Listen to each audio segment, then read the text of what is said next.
Before we talk about the Dalesmen Singers, can you just talk a little bit about your interest in music? I mean, I guess it goes back well before the Dalesmen. Oh yes, it could be a very long story, but I'll try to condense it. It begins in primary school. I recall being auditioned for the solo part in Once in Royal David's City, along with others, and there were a number of others who sang before I did, and I remember thinking, why can't they keep in tune? And that's where it starts. I mean, in retrospect, I can see that even at that age I could hear the pitch. I must have been in a choir at that time, and I learned the recorder in primary school. Yes. Although, interestingly enough, at a certain point, I went to the headmaster's office and resigned from the recorder band. Think of that. At that age, I have no idea why I did it. I resigned. It didn't stop me playing the recorder.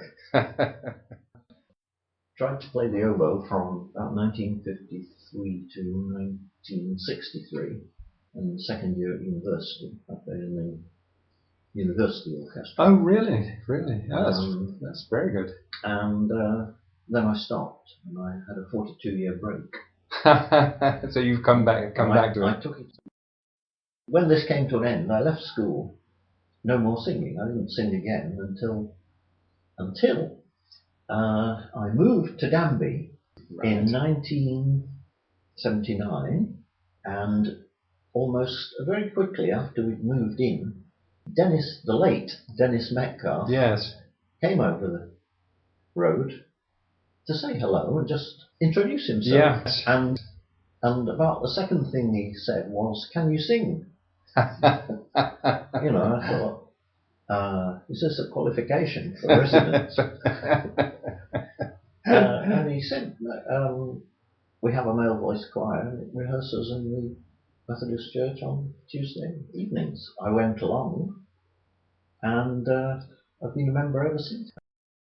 So what was the choir like then? It wasn't quite as big as it is now. I think it was in the low 20s probably. Now, what were the first choir events that I attended? Yeah. They all went down to there's a pub at Boggle Hole. Oh, right, yes. And we went down to the pub at Boggle Hole. Frank Mould, who was possibly a founder member, was wheeled in. This is one-legged Frank Mould. Frank Mould was a diabetic. Everybody greeted him with great enthusiasm. Frank Mould was the soloist in Cock Robin. Yes, there was a certain amount of informal party piece, in which Bill Harrison was very prominent. Yes, Bill would have been one. He knew a lot of songs. So Bill was one. Oh, Barry Knaggs. Barry Knaggs had a lovely bass voice. Yes, Barry Knaggs was a keen soloist. He sang well. He sang the Miners' song. Oh, okay.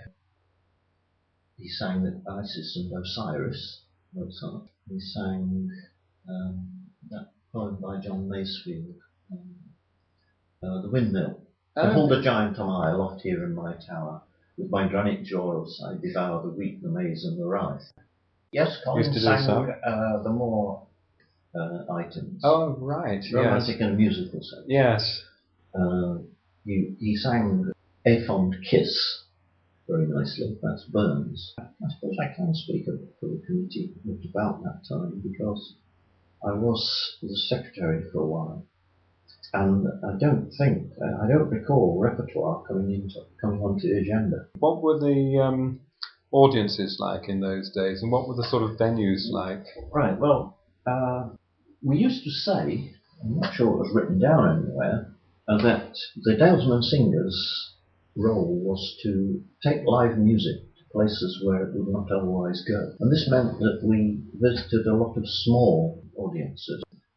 They were small because the community was small, but we might have had a sort of 80% turnout, better than a general election. I mean, if you think about the small numbers, which incidentally, for a time after I joined, the numbers dwindled. Oh, did they? I can remember doing a concert as the only second tenor. And we were getting Impressive, down to middle teens. We used to sing fairly regularly in Kirby Moorside. And the reason behind that was Brian Riley. We exchanged visits with Bingley Musical Union because of Colin Thrope's relationship with Bingley Musical Union. Oh, he came from that area. I think he'd been a member. In those days, we used copies, except for competitions. Under Colin Thrope, we used copies. Yeah. But after a relatively short time, I didn't need the copies anymore, so I didn't tape any. And, I didn't have a folder, other people did, or they had, people had copies and I didn't. And this went on for a while, and I was very happy with it because it meant that I didn't have to carry a folder, and if I needed to see what was coming, I could just look at someone else's copy. But Colin then decided that it looked untidy, and so we either all had copies or none of them. Yeah, I mean, there's another thing which goes back then.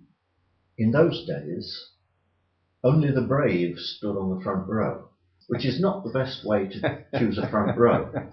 Absolutely not. No. So for ages, I was on the front row, and it wasn't until we started, worrying about who could see and the rest of it that I was posted to the back row. I mean, how tall? You're about 6'2" or something, like 6'1". I was then. What were the performances like? I mean, would you say they were just like they are today, or are they different? No, they were not up to the standard that the Dalesmen have now reached. The only time we would achieve that is that, in those days we used to compete in the, whatever it was called, Estelle Tournament of Song. And for that we prepared, we learned the pieces. There were no copies because that was the rigour of the competition, and they would sing well on those occasions. Yeah, without the music. What I would say about the Dalesmen, even in the early period, they would sing. They didn't try to sort of whisper or belittle. They would sing out. You may not think much of that, but a lot of choirs don't, partly because the directors won't let them. They had the enthusiasm. It could be a bit ragged, but that was part of the charm. New members are quiet. Yeah. They do not sing loud. Yes. But before very long, they grow in confidence and they sing out really well. And of course they enjoy doing it then. It's true, we don't really teach singing, not as she is taught. Basically what Steve tells us are the sorts of things he would tell his school choirs. Yes. The Dalesmen is a very good social, and it does interesting social events. Yes. And I wish we could get more younger members. Just going back to the early days, the tenor section consisted almost entirely of little bird-like men with tiny voices. Really? I think the difference now is that we have larger audiences. That's partly because we can no longer fit into the tiny venues. There are too many of us. You only have to look at some of the places we go to realise that. Yes. Loftus Town Hall is becoming too small. Yes, indeed. You've probably heard some of the older members talking about When Father Papered the Parlour. I have. That is a song that they sang, or? Oh yes. And when they did this, Alan Med, he and one of the others, I can't remember who that was, it might have been Bill, they got into their overalls and they got a roll of paper. Really? Yeah, they did all that. Yeah. Right, okay, well, thanks very much, John, for sharing those reminiscences with us. Yes, as you can see, I did warn you, I don't really do history.